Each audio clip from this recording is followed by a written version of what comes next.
Senador, buenas tardes, perdón. ¿Qué tal? Buenas tardes. Bien. ¿Cómo están ustedes? Veo Bien. que ¿Usted cree en las intensos. encuestas? ¿Usted cree en las encuestas? Sí. Está bien Son ahí, por lo son la menos un buen mayoría. indicador del estado de opinión pública, sí, yo creo.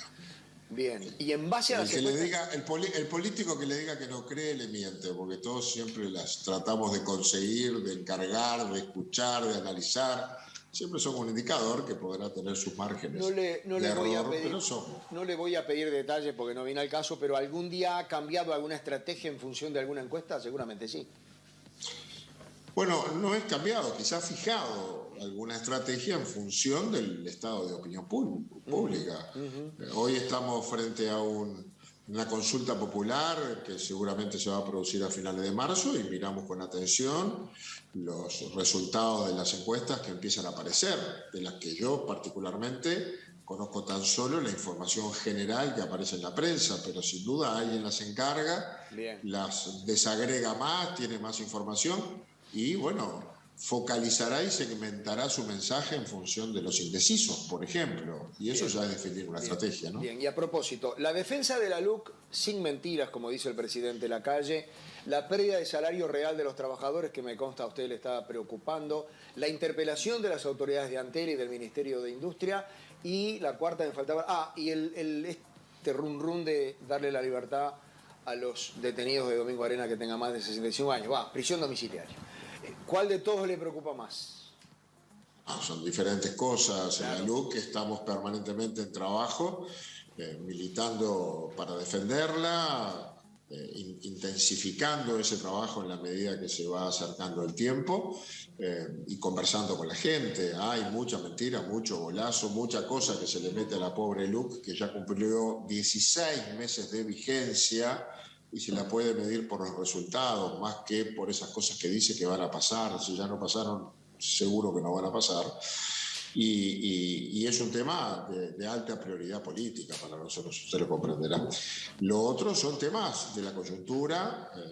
Tenemos una interpelación el miércoles, más que una interpelación, un llamado a sala al ministro de Industria y al presidente de Antel para completar toda la información disponible de un tema que sigue ofreciendo muchas dudas, que tuvo una auditoría en el organismo, tuvo un control de esa auditoría en la JUTEP, tiene que tener una auditoría política con todos los datos sobre la mesa, sobre la diferencia importante de los valores manejados en el plan de negocios original. 40 millones de dólares iba a salir, iba a ganar 10.200.000 dólares por año. Esa fue la proyección del plan de negocios que se puso en su momento. Bueno, en realidad costó 120 millones de dólares y pierde el entorno de los 2,5 millones de dólares por año en año completo cerrado, 3.700.000 en un año y medio que podemos medir hasta marzo del 2020. Eso es un tema que queremos poner en estado parlamentario, más allá de las consecuencias que puede tener en el ámbito civil, en el ámbito penal y en el propiamente administrativo. Con el otro tema que me preguntabas, del proyecto de ley que fija una edad como edad máxima para permanecer privado de libertad. Bueno, es un proyecto que no hemos discutido, yo no tengo opinión definitiva hasta que no lo hablemos.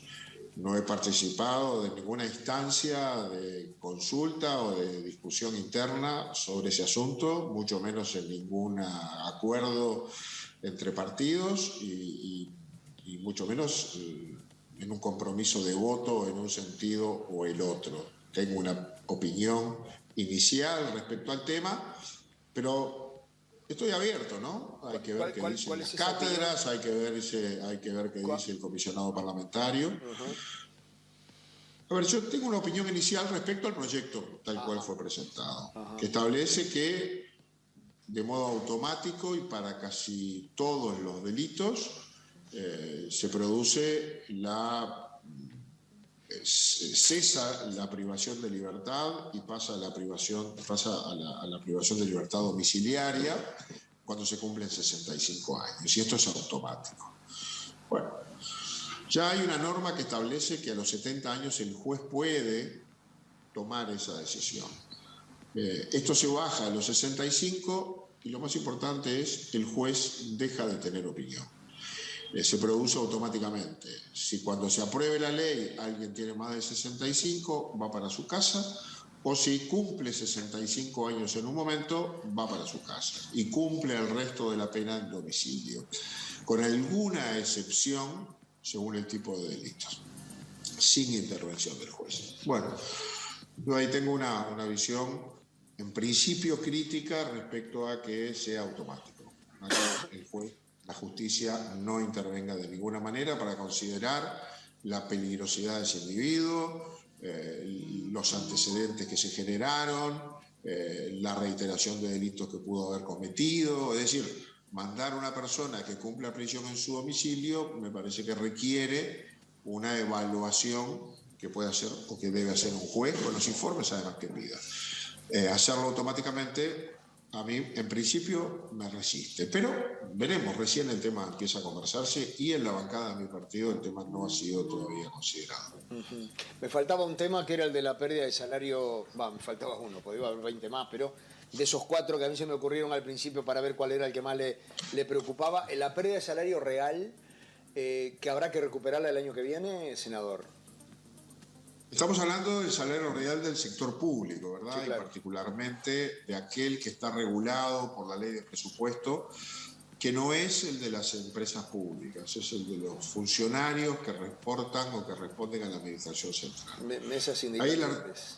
Ahí el artículo COFE, básicamente. El artículo 4 de la ley de presupuesto, que se aprobó en el 2020, establece que los funcionarios van a tener pérdida salarial del 2021 y van a recuperar totalmente hacia el 2024. Y dice que lo será gradualmente. No establece esa gradualidad, pero sí establece cómo se calcula el salario de cada uno de los años siguientes. Tiene una diferencia fundamental con lo que venía, y es que la inflación que se toma es la inflación proyectada. De modo que la inflación no termine siempre, el aumento salarial no termine siempre indexando la inflación.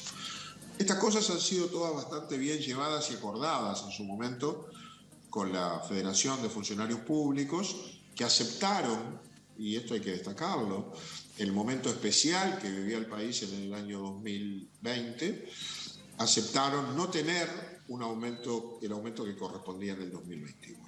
Sí el que venía de atrás, pero no el correspondiente al 2021, y aceptaron recuperarlo. Y aceptaron esta nueva forma de cálculo. Lo que no llevó la ley fue la gradualidad, es decir, no dijo lo que perdió en el 2020 lo va a recuperar en el 2022, a partir del 2020, lo que pierde en el 2021 lo va a recuperar a partir del 2022 en un 30%, un 30% el 23 y el 40% restante el 2024. Pudo haber dicho eso, no lo dice. Ni ese ni otra forma de cálculo. Hay un compromiso que en el 2024 los funcionarios habrán recuperado el salario perdido. Bueno, veremos. También es verdad que la ley prevé un régimen de ajuste por la diferencia que puede haber entre esa inflación proyectada y la que realmente sucedió. Y ahí es probable que haya una pequeña diferencia entre la proyectada para este año 2021 y la que efectivamente se genere. Veremos, el último mes del año es importante para definir finalmente la inflación anual. También, eso sí hay que corregirlo.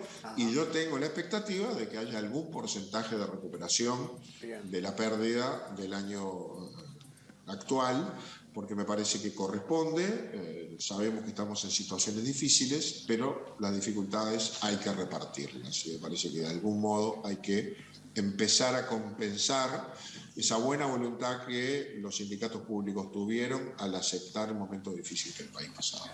Alberto, te quiero hacer una pregunta, José. Senador, ¿cómo le va? Buenas tardes. ¿Qué tal? ¿Cómo están ustedes? Ya que estamos con el tema de encuestas, las encuestas al principio decían que las firmas no llegaban, todas dijeron lo mismo. Y le pregunté el otro día a Gustavo Subía porque él, dentro del Partido Colorado, y usted dentro del Partido Nacional, ambos, yo recuerdo con mucho entusiasmo y con mucho énfasis, en su caso puntual, les iba a dar batalla puerta por puerta para defender la LUC, después no lo hicieron, y bueno, la táctica no fue buena. ¿Por qué los convencieron? Sobre todo a ustedes dos, le pregunté a Subía, ahora le pregunto a usted, que públicamente habían manifestado otra situación. El partido definió una estrategia, la de no debatir, para no poner el tema más en la primera línea de la agenda pública de lo que podía estar. Es decir, no entrar en el juego.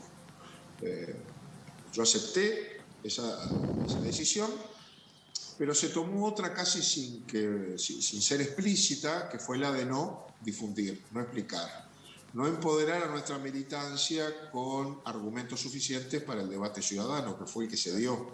En la medida que no había debate público, el único que había era el debate ciudadano. Es decir, las personas, los vecinos, aquellos que eran abordados en el trabajo, en su cooperativa, en su lugar de estudio, para que firmaran tenían que tener argumentos si no querían firmar. Les tenían que llegar de algún lado sus argumentos. Y nosotros no hicimos esa tarea como partido. Yo la hice todo lo que pude. Me resistía a esa idea de que no había que informar. Y agrego con respecto al tema de las encuestas, que dentro de mi partido, y hay muchos compañeros que son testigos de eso, yo sostuve que llegaban las firmas. Por más que las encuestas decían que no, las encuestas no pueden medir la acción de un partido político. Las encuestas miden la foto del estado de opinión de un momento, pero los políticos estamos hechos para cambiar la realidad. Trabajamos sobre ella. Si no, haríamos una encuesta y nos iríamos todos para casa, nos gastamos un mango más y damos por bueno el resultado de la encuesta. Nosotros salimos a cambiar a veces los resultados de las encuestas cuando no son adversas. Y considerando que una consulta popular en sus dos etapas, la recolección de firmas y luego el voto, tienen un componente importante de participación ciudadana, porque es el ejercicio directo de la democracia. Considerando eso, no podemos evitar reconocer que el Frente Amplio y el PIT-CNT allí nos llevan a su cancha. Nosotros somos visitantes en ese partido, jugamos en la altura. Ellos tienen mucho más condiciones para el trabajo militante y permanente y manejan la organización y el aparato mejor que nosotros. Senador. Y entonces era de suponer que frente a nuestra ausencia y dejando el terreno libre, salían a la cancha, decían cualquier cosa como dijeron y no había contradictor. Era probable que esa voluntad que inicialmente un ciudadano contestaba por teléfono, ¿usted va a firmar para derogar el referéndum? Y decía, no voy a firmar. Uno tenía que suponer que ese mismo ciudadano, cuando salía a la calle y lo abordaban, a lo mejor firmaba. Y eso fue lo que pasó. Senador, convendrá que en este caso, que en este caso puntual las encuestas se equivocaron y los politólogos que interpretaron estas encuestas también y lo llevaron ustedes a una táctica equivocada. Están los resultados. Puntualmente fue un error de las encuestas y de los politólogos. Está bien, los políticos miramos las encuestas, eso es un dato. Pero mire que la mejor encuesta de un político es la nariz. La suya fue mejor que la de los politólogos que la aconsejaron ustedes. Ahí hubo Hay que conocerla. A ver, lo que pasa es que la realidad influye. ¿Vio? Uno puede hacer el pronóstico y medir el estado de opinión, pero también tiene que poner sobre la mesa cómo va a reaccionar cada uno de los jugadores en ese partido. Cuando yo me entero de la encuesta, mi adversario también. Obvio. Y entonces, si yo me entero de la encuesta y dice que no van a llegar, mi adversario se entera de lo mismo y a lo mejor cambia su estrategia, redobla su esfuerzo, pone más militancia o hasta se motiva a salir a la calle. Claro, si hubiera visto buscadores, Alberto Silva Consultores, un mes antes ninguna consultora se animó al resultado, dijo que estaban las firmas. Me hubiera visto, hubiera cambiado su táctica. Tiene razón, mirá lo que dice Silva, pero claro, se quedaron con los botines, se quedaron con las encuestas que cobran $80.000, 60.000, 50.000. Un mes antes, acá, en esta mesa, anuncié que estaban las firmas. Me suena chanta porque dice no creen las encuestas y está promocionando su encuestadora. Sí, pero yo no cobro. Sí, porque son yo no cobro. Peor, Esa es la diferencia. dando laburo a otra gente. No cobro y el resultado que doy se Albérico, condice con la realidad. Albérico. Y otra gente los compran carísimo y se equivocan. Albérico, dale. Senador Gandini, Albérico Barrios le habla. ¿Qué tal, Albérico? ¿Cómo le va? Bien, dígame, lo escuché el otro día creo que en un canal de televisión, explicarle a las personas que le preguntaron por qué la oposición dice que esto del llamado a sala, que así se llama en realidad, la palabra interpelación se maneja periodísticamente, pero no existe. Y usted explicó con razones que a mí me interesaron, me gustaría que usted las repitiera ahora, que no es una autointerpelación, sino que es un llamado a sala y que está contemplada en las potestades que tiene un legislador, si es necesario que, y usted le hizo bien la diferencia entre el Poder Ejecutivo y el Poder Legislativo. Me gustaría que usted repitiera esos elementos que usted dijo en esa entrevista en televisión. Bien, cómo no, con mucho gusto. Justo estoy trabajando para el llamado a sala, así que tengo acá exactamente la referencia. El llamado a sala se hace, lo dice la moción, en el marco del artículo o la aplicación del artículo 119 de la Constitución. Yo se lo voy a leer, es cortito. No habla jamás, no existe la palabra interpelación. Quizás se confunde con el 147, que es otra cosa. El 119 dice: cada una de las cámaras tiene facultad, por resolución de 1/3 de los votos, de hacer venir a sala a los ministros de Estado para pedirles y recibir informes que estime conveniente, ya sea con fines legislativos, de inspección o de fiscalización. Cuando los informes se refieran a entes autónomos o servicios descentralizados, los ministros podrán requerir la asistencia conjunta de un representante del respectivo directorio. A ver, llamado a sala para pedir informes o recibir informes, que el artículo 119 dice que tiene la facultad cada una de las cámaras con 1/3 de votos, ni siquiera necesita mayoría. Es decir, este es una potestad que tiene el Poder Legislativo, pero que tienen dentro de él las minorías parlamentarias para llamar a los ministros a sala. Esto está después del artículo 118, obviamente, que nosotros conocemos muy bien porque es en el que se regula y se basan los pedidos de informes. Pedidos de informes y llamado a sala son los dos instrumentos que el Parlamento tiene por excelencia para controlar al Poder Ejecutivo. Y lo que pasa es que estamos acostumbrados a que sea la oposición la que llame a sala, y a veces nos sorprende, a mí no, pero bueno, es cierto que a algunas personas les sorprendió que la propia coalición de gobierno llamara a un ministro del Poder Ejecutivo a rendir cuentas al Parlamento. Está bien, la gente se puede confundir, los parlamentarios no. El 147, es otra cosa, dice: cualquiera de las cámaras podrán juzgar la gestión de los ministros de Estado, etcétera. Esta es la interpelación.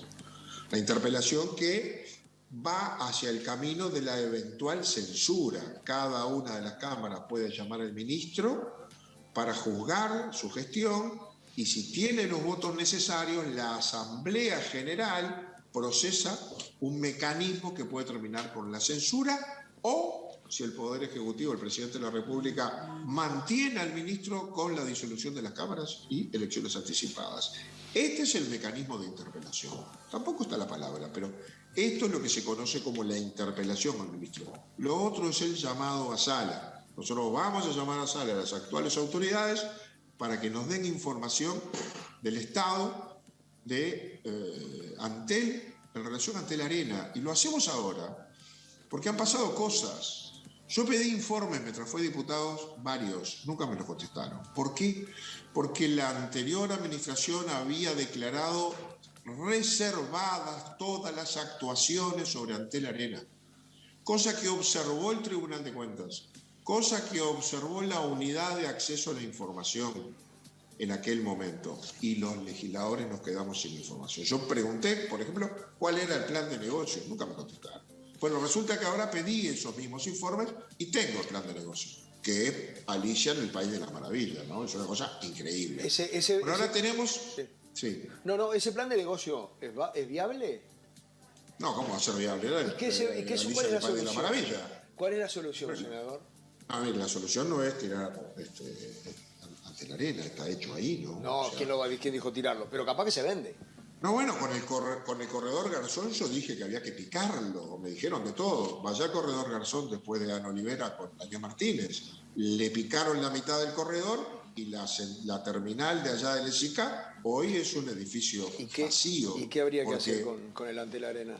Bien, nada, está bárbaro, explotarlo, perder un poco más de plata de la que ya perdimos, pero tenerlo allí es un edificio maravilloso, una expresión de la tecnología que además ayuda mucho a la zona y al barrio. Eso es un tema. El otro es saber qué pasaron con los 80 millones de dólares de diferencia. Bien. Porque no vale todo. A ver, cortito, me preguntó el plan de negocio. El plan de negocio que presentó Carolina Cose en el 2013, cuando presentó el proyecto, decía que iba a costar 40 millones de dólares y que iba a tener ganancias de 10.200.000 dólares por año. Costó 120 millones de dólares y pierden en el entorno de 3 millones de dólares por año. Lo que queremos saber es qué pasó en el medio. ¿Cómo es posible que algo iba a costar 40 y terminó costando 120? ¿Que pudo haber gastos imprevistos? Sí, pero si alguien en el organismo calculó esa plata y tuvo imprevisto por el doble, lo deben haber destituido, lo deben haber sumariado. Alguien tiene que ser responsable. Nada de eso pasó. Para eso es el llamado a sala. Bien, tengo preguntas de Nadia, de Jorge Robinsky de Bambino, pero yo quiero, discúlpame Nadia, ¿las actuales autoridades de Antel pueden modificar el plan de negocios? Está modificado. Obviamente no entran 10 millones de dólares, por eso puedes imaginar. ¿Y el estar modificado pierde 3 millones por año? Eso perdió 3.700.000 dólares entre que se inauguró a fines del 2018 y marzo del 2020. Bien. 2 millones más o menos en el año 2019, que es el que uno puede mirar en su totalidad. Claro. La venta de palcos a 30.000 dólares, la venta de publicidad, los 1.000 metros comerciales, un montón de cosas que ahí estaban, ninguna se hizo, ni se va a hacer, eran fantasías, ni mucho menos otros ingresos que se previeron que no están. Bien. Hoy sale caro el Antel Arena, ingresa menos dinero, a ver, la ocupación prevista en el plan de negocios era de 314 días en el año. O sea, 314 días de los 365 iba a haber algún evento. No. Entre ellos, a ustedes que les gusta el deporte, básquetbol, partidos de handball de 4.000 entradas a 14 dólares. Sí, se habló partidos de carnaval, de futsal. ¿alguna vez? Acá no habla de carnaval, habla de espectáculos artísticos. Pero habla de partidos, 15 finales de básquetbol, 15, no sé si hay 15 finales, es que no, ¿verdad? No, todas únicamente esas que sumemos 6.000 personas. Únicamente que sumemos, Jorge, DTA, Metropolitano y Liga Nacional. Por ahí podíamos llegar. Pero a 6.000 personas cada una y a 800 pesos la entrada me parece que no. Bien, disculpame que Nadia tiene una pregunta. Senador, volviendo a la LUC, sacando este tema de los spots engañosos o la desinformación, ¿cuál va a ser la estrategia para llegar a las personas en su casa que conozcan realmente los 135 artículos y sepan si vale la pena defender esta ley o no? No hay otra que la infantería. Podemos hacer piezas para redes, para medios, pero para explicarla no hay más remedio que hablar con la gente. ¿Está descartado el debate? No, para nada. Al contrario, es extraño que no hayan habido debates todavía. El debate es un buen medio para informar a la gente porque algunos disparates que se dicen sin contradictor no se pueden decir con contradictor adelante. Hay que sustanciarlos, hay que poderlos argumentar, fundamentar. Uno puede preguntarle: ¿y en qué artículo de la LUC dice que se privatiza la enseñanza? Cuénteme en qué artículo dice que se desmonopoliza, que se desmantela el Estado. ¿O en dónde está el tema del Portland que se va a privatizar? Es decir, y le tendrán que decir en el artículo tal. Entonces el debate es bueno para eso, es una buena herramienta. Todo lo demás hay que hacerlo con la construcción piramidal que tienen las estructuras políticas. Hay que ir trabajando en los primeros círculos de militancia, dirigentes, militantes, para que estos a su vez también lo hagan con sus pares que les preguntan, che, vos que estás en política, me dijeron tal cosa, y ese compañero tiene que tener la respuesta, o tiene que tener claro dónde va a obtener la respuesta. Entonces, hay que seguir haciendo el trabajo de infantería pura, de recorrer el país, recorrer los barrios, hablar con la gente, preparar a la militancia. También te lo voy a decir, en un momento difícil, ¿no? Porque en un mes entramos en el ambiente fin de año, modo avión para la política, y la gente no quiere escuchar mucho de estos temas. Viene enero, viene febrero, capaz que a final de marzo estamos con esto, ¿no? Así que los tiempos reales para el trabajo cuerpo a cuerpo no son demasiados. Pregunta de Jorge Robinsky. Jorge. Lo mío es rápido, pero tiene un desvío pequeño porque quiero que el senador se quede, no se vaya cuando termine el programa, que suele suceder. Primero, Alberto Silva acertó, es verdad. Entonces ahora, el otro día lo planteé, no estaba en el programa, me gustaría saber qué va a pasar, Alberto Silva, que no tiene nada que ver, pero para que usted se quede, qué va a pasar en el plebiscito, en la consulta popular. Y la otra es, para usted, senador, si usted me permite, el día después a la consulta popular, ¿pasa por su cabeza? Pasa, sí, pasa. Uno es un dirigente político responsable. Si gana el no, es decir, si se confirma la ley, bueno, está, punto final y a seguir trabajando. La verdad que tenemos muchas cosas postergadas o a media máquina. Incluso en el Parlamento hay cosas a media máquina. Porque tenemos que dedicarnos a esto. Unos nos quieren ganar y nosotros nos queremos afirmar. Y entonces nuestra tarea también es la de representar y tenemos que estar en eso. Entonces, si gana el no, punto final, pasamos raya y seguimos y ponemos cosas sobre la mesa que estamos postergando. Si gana el sí, yo estuve estudiando eso. Hay algunas bibliotecas que establecen, de altos juristas, que establecen que las normas que fueron derogadas o sustituidas por la LUC, al caer por la vía de un referéndum, no hacen nacer automáticamente las normas que esa ley derogó. Como que hay un vacío ahí.